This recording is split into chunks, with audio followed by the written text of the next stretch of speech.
नमस्कार दोस्तों, आप सबका एक बार फिर से स्वागत है आपके अपने चैनल वर्ल्ड क्राइम स्टोरी में। एक बार फिर मैं आपके सामने हाजिर हूँ एक नई स्टोरी के साथ। कृपया आखिर तक बने रहें। दिल्ली के शाहबाद डेयरी इलाके में रविवार रात एक युवक ने हैवानियत की। सारी हदें पार कर एक नाबालिग लड़की की चाकू के 40 से अधिक वार कर बेरहमी से हत्या कर दी। आरोपी बीच सड़क पर किशोरी पर चाकू से ताबड़तोड़ हमले करता रहा। इस दौरान वहां मौजूद कई लोग मूकदर्शक बने वारदात को देखते रहे। आइए आपको बताते हैं साक्षी हत्याकांड की पूरी कहानी। दिल्ली में 16 साल की लड़की की चाकू मारकर हत्या के आरोपी साहिल को साकेत कोर्ट ने 2 दिन की पुलिस रिमांड पर भेज दिया है।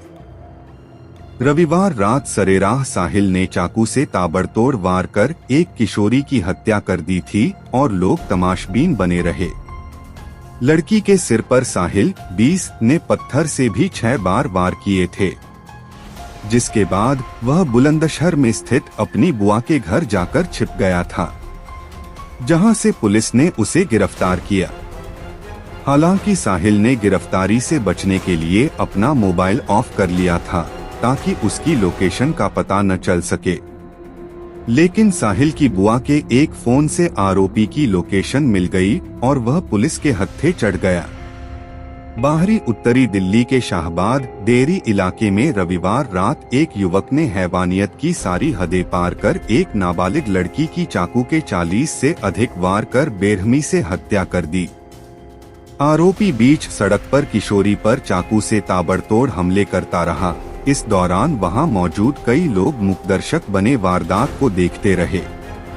किसी ने भी साहस दिखाकर किशोरी को बचाने का प्रयास नहीं किया। युवक पर इस कदर खून सवार था कि चाकू मारने के बाद भी उसकी दिल नहीं भरा। उसने एक बड़ा पत्थर उठाकर किशोरी पर ताबड़तोड़ हमला करना शुरू कर दिया। बाद में वह लड़की को लात मारकर वहां से फरार हो गया।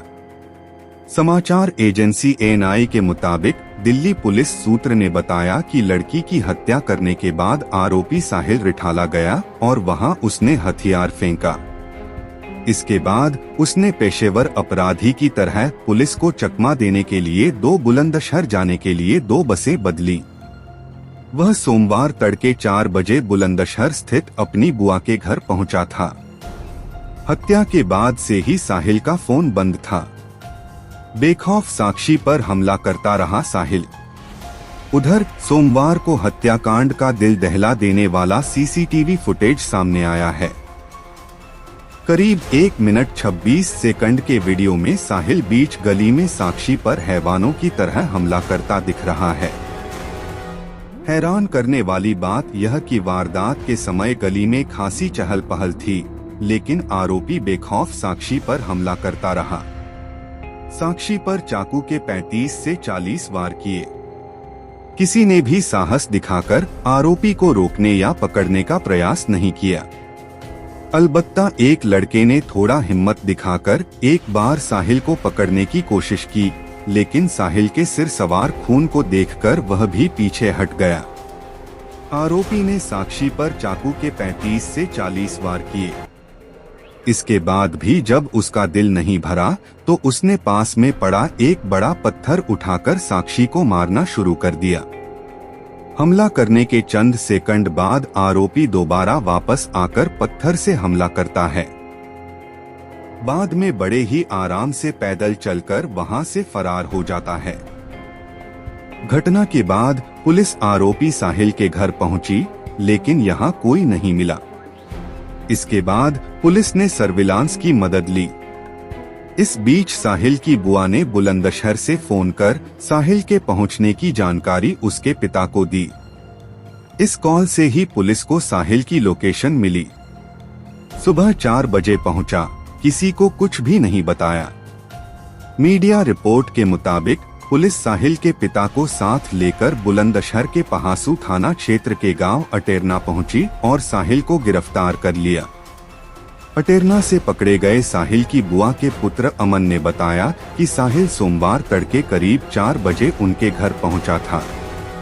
दरवाजा खोलने पर जब परिजनों ने पूछा कि इतनी सुबह कैसे आना हुआ, तो उसने बताया कि वह पास में ही अपने एक दोस्त के घर आया था, वहां से यहाँ आ गया है। अमन ने बताया कि इसके अलावा उसने कोई जानकारी नहीं दी। उन्हें नहीं पता था कि वह किसी की हत्या करके यहाँ आया है। साथ ही करीब 8 माह पूर्व साहिल व उसके परिजन एक शादी में गांव आए थे। उसके बाद अब साहिल आया, कहा कि हम लोगों का दिल्ली कम ही आना जाना होता है।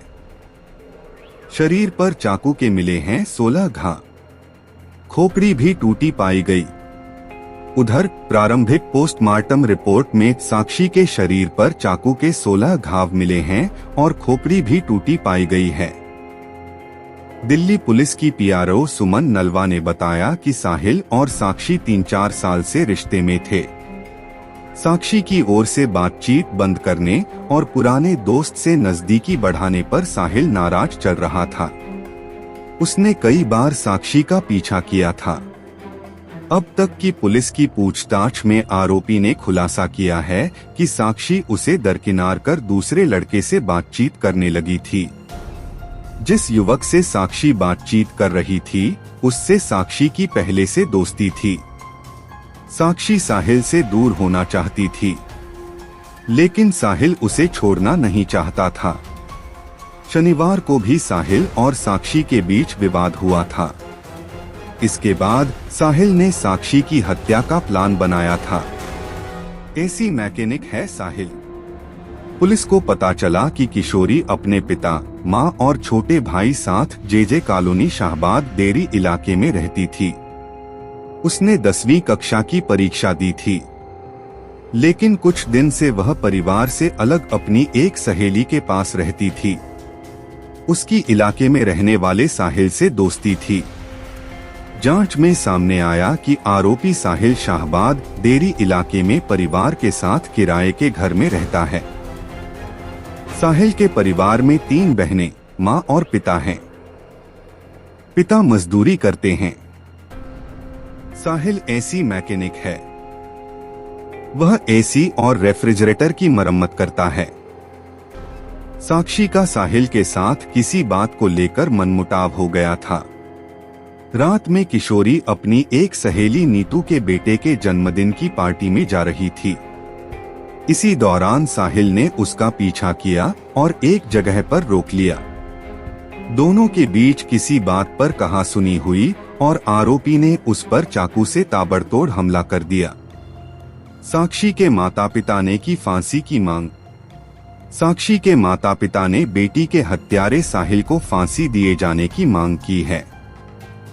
लड़की के पिता ने कहा कि मेरी बेटी की हालत बहुत बुरी थी। मुझे साहिल के बारे में कुछ नहीं पता था। उन दोनों के बीच क्या था? कल पूछताछ में मुझे पता चला।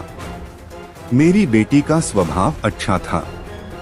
मेरी मांग है कि जैसे उसने मेरी बेटी को मारा है, वैसे ही उसे कड़ी से कड़ी सजा मिले ताकि फिर से ऐसा कोई न कर सके। मैं मजदूरी करता हूँ।